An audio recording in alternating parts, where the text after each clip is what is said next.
Welcome to Buckeyes Tomorrow Morning for Thursday, November 16th. I'm your host, Tom Orr. The Minnesota game in 2 days, the game against Michigan. Brace yourself, we're in single digits, 9 days away. Will the Ohio State offense be ready for that game against Michigan and their stout defense up north? Well, we're going to talk about that today with our buddy Ross Fulton, the X's and O's guru at BuckeyeHuddle.com. And when we talk to Ross, we talk to you about Jeff Ruby and the proudly offering nationally acclaimed USDA prime steaks, seafood and sushi, impeccable service, live entertainment, and an attention to detail that is simply unmatched. Learn more, check out the mouthwatering menu, and make yourself a reservation at jeffruby.com/Columbus today. So, Ross, it was a mouthwatering offensive performance for the first time, possibly all season in a lot of ways, during the first half against Michigan State. And you pulled out some stuff that they are doing, just sort of building off of different things. We have talked about the fact that it's been a little bit scattershot at times with the offense. It feels like they're sort of dialing in a little bit to what they're doing well and building off of certain concepts. So walk us through some of that. Yeah, you can obviously say that Michigan State is not a very good opponent. And so you do expect a better offensive output. But I think the biggest positive takeaway is what we're going to show here, which is how much they have altered the scheme, I think, in a positive way to fit their personality or their identity and their personnel, as well as obviously Kyle McCord's play. But, so this first series really reflected the former because, they came to the year with a lot of heavy sets, a lot of stretch to the boundary, as we've and others have often discussed. And they really, there's, if you think back to that Indiana game, they're significantly different on offense, a much more diverse run game. And I think a much higher percentage of play action passes. And I think they're doing a better job of marrying concepts together and series football. And so, we saw that right away. So, second play of the game, they've gone from, I should say in the run game, they've gone from, again, being a very stretch heavy team to now, if I had to define them, I would say they're principally a counter tray and a weak inside zone team. So, they saw that the first two plays, like the first play, weak zone. And by that, I mean, they're running an inside zone away from the tight end towards the A-gap bubble. So we saw a lot of that again against Michigan State. And then second play here, you get counter OH, which is just meaning they're pulling the guard and the backside off tight end. They keep doing the other thing they increasingly have been doing, which you see on this play, is like tighter and tighter wide receiver splits. And they're doing that. It is setting up their play action as well, but it's allowing them to sort of dig out some of the guys. So like, again, go back to that Indiana game. And we talked about how Indiana kept having unblocked defensive backs off the edge, making plays. So like, here we go, like, Julian Fleming in tight. And so he can dig out that safety, especially with how, good Travion Henderson is once he gets outside and bounces the football. Like you don't want, you want to be able to sort of clean out the hole for him on the outside. And so that's what happens here. Obviously, Henderson bounces, Fleming gets to the safety, and it allows him to get to the second level. So again, continued emphasis on counter tray and other gap schemes that allow Henderson to get downhill. And so, we jump from that a couple plays later. They then fake counter OH and they run a sail concept and hit Cade Stover on the deep out route, underneath Harrison running off the coverage. So again, they're like, again, talking about making plays look alike. So like you don't, it's not like they have one doing one thing for the passing offense, another for the run offense. They're faking here the same play. G. Scott then peels back off of his initial action to seal the backside, get a clean pocket. Like as I said, I think their play action pass numbers, I think according to Bud Davis, who puts together stats on X that are really helpful for teams, like, they 20% of their pass concepts were play action pass a month ago. As of last week, it was up to 28%. I think it's probably even higher after this game, like a lot of play action, especially early before the game was out of hand. And so they go then immediately from that, you get to the next play. So again, fake counter OH again, but now they run the reverse to Harrison. And so they peel. So G. Scott, and it takes his initial steps like he's pulling again, peels back, it to lead on the second level outside. And again, you're getting benefit of defenders thinking that it's a run coming back to the boundary with another counter H, and now you're running to the field with Marvin Harrison for a touchdown. So, it's been a long saying in football that hasn't changed. Like, one of the benefits of an offense is you can make plays look alike, and the defense can't know what's coming. And so the longer that you can keep a defense guessing or not knowing based on the initial action what they're getting, the more you're going to benefit as an offense. And so I think they've done a better job of that than maybe at any time in Ryan Day's tenure at Ohio State. And as someone who is down at field level, I can tell you, trying to follow that Marvin Harrison end-around touchdown, I had no idea. I'm looking through a camera viewfinder, so I do not have a great view. But that was one where I had no idea where the football was until Marvin Harrison got to about the 5-yard line and then got him crossing the goal line. But it is at field level with all the bodies in front of you. It is very, very hard to find the football when you got action going both ways. Yeah, and especially, when you use that wrap back block like G. Scott, you're even showing the initial action going one way. So if a linebacker is trying to read a puller or follow, a slide back with a split block, then he goes back the other way. So you're even doing it post snap as well. You mentioned counter OH a couple times there. We're going to talk more about counter OH and more action they showed off of that and how they use that with Xavier Johnson. Because they don't want to use Dallin Hayden, Mayan Williams out for the year. Xavier Johnson feels like he's giving them a really useful and interesting weapon to use in a couple different ways. Yeah, I mean, I think it's been 2 years now of seeing just like how effective Xavier Johnson is as a running back. I mean, he just has really good vision. So, I think he has a different skill set than either of the guys you mentioned, particularly out in space. You're not going to run him a ton between the tackles, but good things seem to happen when he has the football. As we talked about, in previous episodes, I don't really see him as a downfield receiver, but this is much more fits his skill set to me. And again, so they had this package, right, where we've seen him in the past on orbit motions. Now we get sort of in the backfield with counter Trey. And so you chip train him as the lead blocker. And so again, train him on this play is sort of filling the same role that Fleming did on the first counter OH we saw, where he's going to basically wrap and lead to the safety level. And so he's not part of the fit inside, but you're trying to get the football out in space. And take care of defensive backs as well.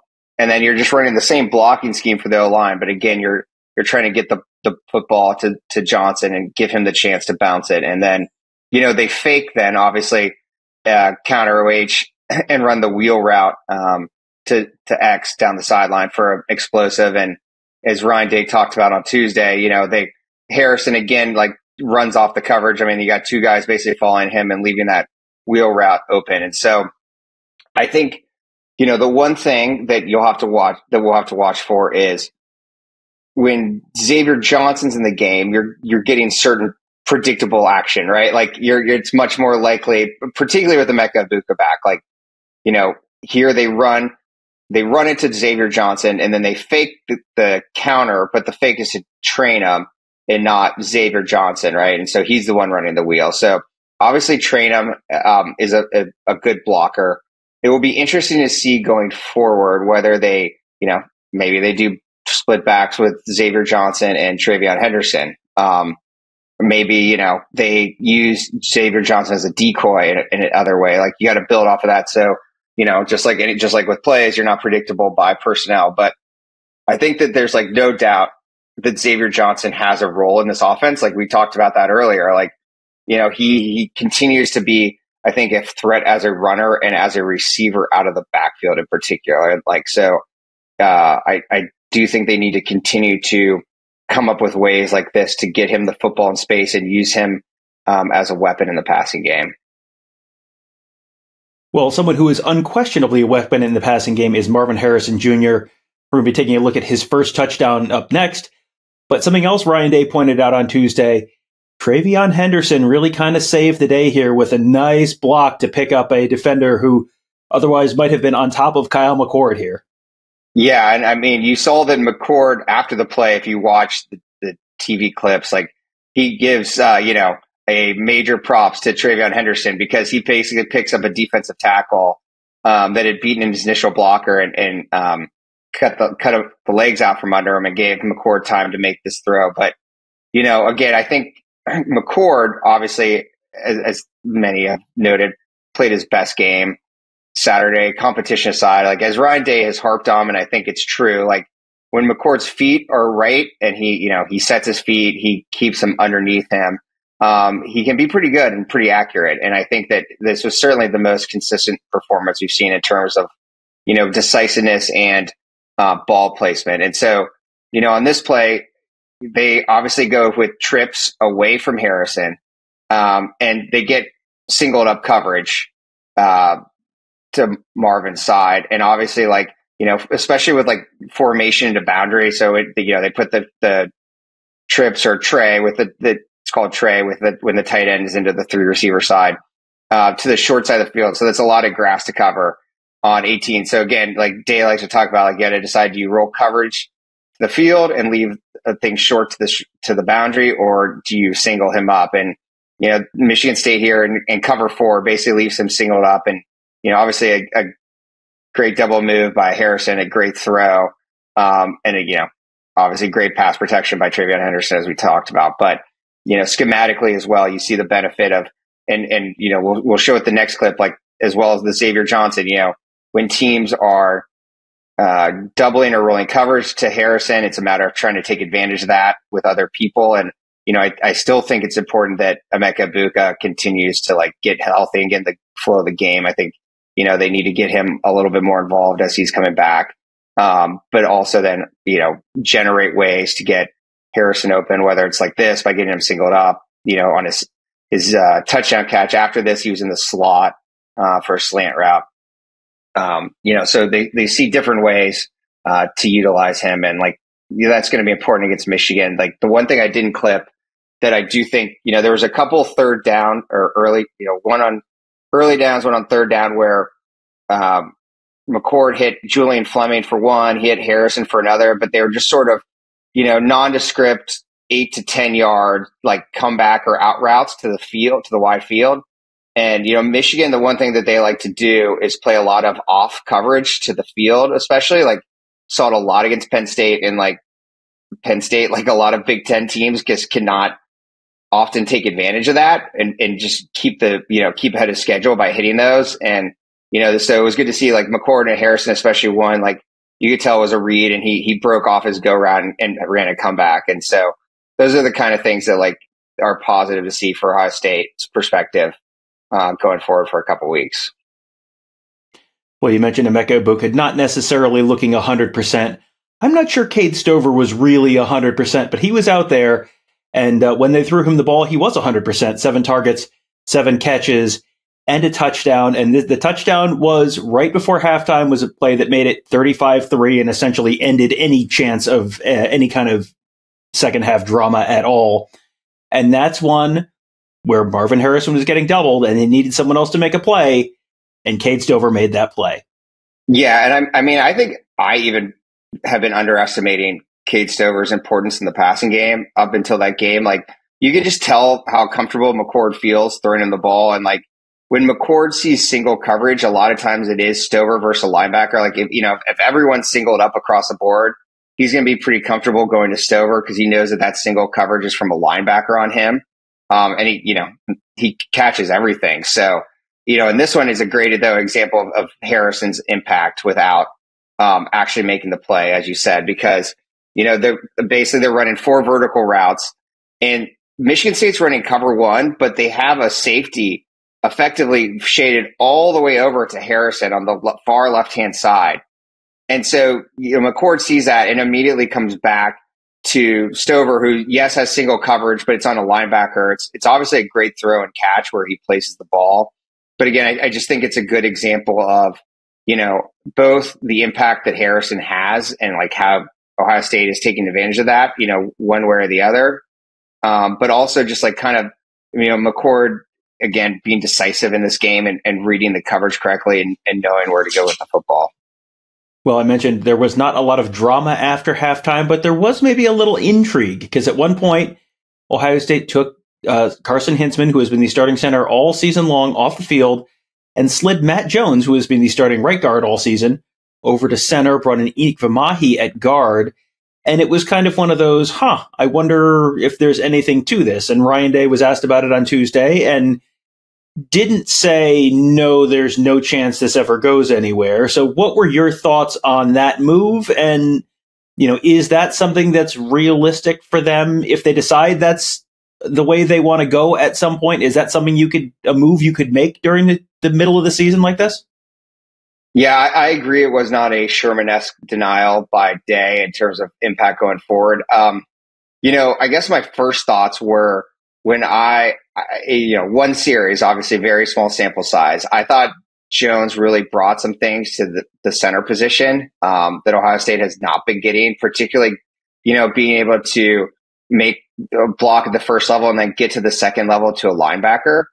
What I can't answer is whether they think, Matt Jones with Enoch Vamahi at right guard is a better, overall combination for them than Hinsman at center with Matt Jones at right guard. It's not even the middle of the season is the thing. It's pretty late, right? So you'd be making a change very late. I do think it's probably a sign that, I think Carson Hinsman is probably on notice that there's some things that need to be improved.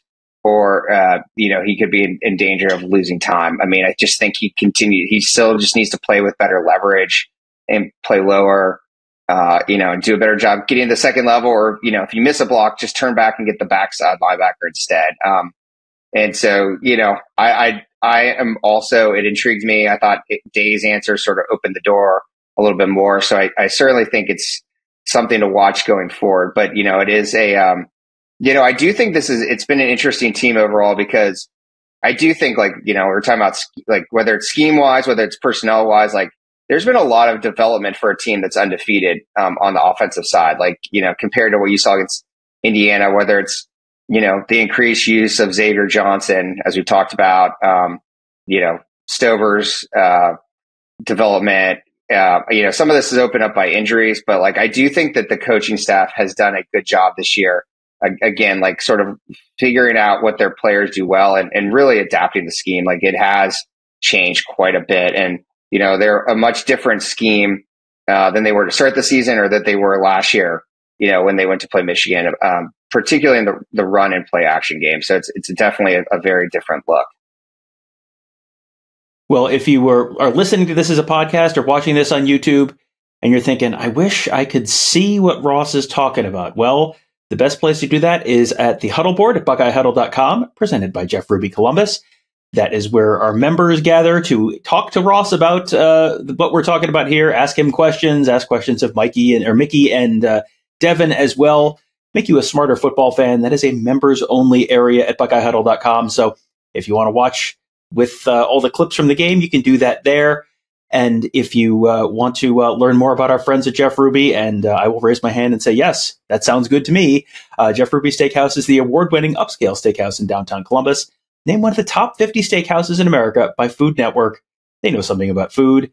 They know something about Jeff Ruby, and that is a good place to eat. So go to jeffruby.com/Columbus to learn more. That will do it for today. Thank you guys all for joining us. Have a great day. We'll talk to you tomorrow.